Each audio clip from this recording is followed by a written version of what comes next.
اللہ تعالیٰ کئی بار لے جائے، 1000 بار لے جائے،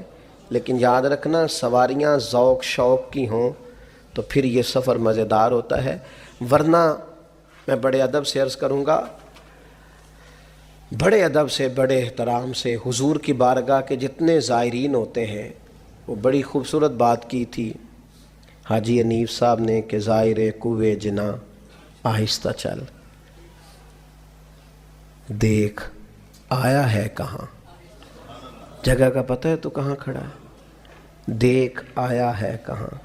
آہستہ چل، حاضری میں ہے ملک 70,000، او قدسیوں کے درمیان آہستہ چل، قدسیوں کے درمیان تھوڑا آہستہ چل۔ صرف ایک بات بڑے ادب سے گزارش کروں گا، 70,000 فرشتے تو وہاں موجود ہیں، کرامن کاتبین ویسے ہمارے ساتھ، نیکیاں ویسے لکھی جا رہی ہیں، سونی ویڈیو وہی نہیں مکے اور مدینے میں جو فرشتے بنا بنا کے لے جا رہے ہیں، زیادہ بہترین ریکارڈنگ وہ نہیں جو اللہ کی بارگاہ میں پہنچ رہی ہے، اور ویسے بھی ہماری ہر ادا کا تو چینل پہ آنا ویسے بھی ٹھیک نہیں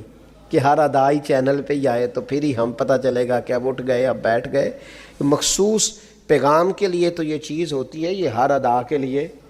تھوڑا سا صرف جس چیز کو کنٹرول کرنے کی ضرورت ہے وہ یہ معاملہ ہے کہ تصویروں کا، ویڈیو کا۔ اور پھر ایک دوست نے مجھے ایک دفعہ وہاں سے فون کیا اور اس نے کہا میں گنبد پہ کھڑا ہوں، فون میرا آن ہے، آپ سلام کر لیں، تو میں نے ان سے بڑے ادب سے عرض کی، میں نے کہا بند کر دے، رسول پاک کسی فون کے محتاج نہیں۔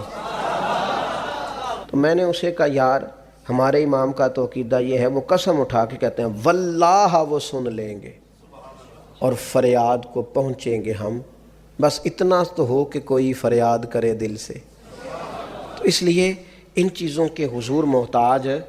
نہیں ہیں، وہ تو ہر وقت غلاموں کا سن رہے ہیں سلام، اور فرشتوں کی ڈیوٹیاں بھی ہیں وہاں پہنچانے کی، لہٰذا احترام، ادب اور ذوق بڑی ضروری بات ہے۔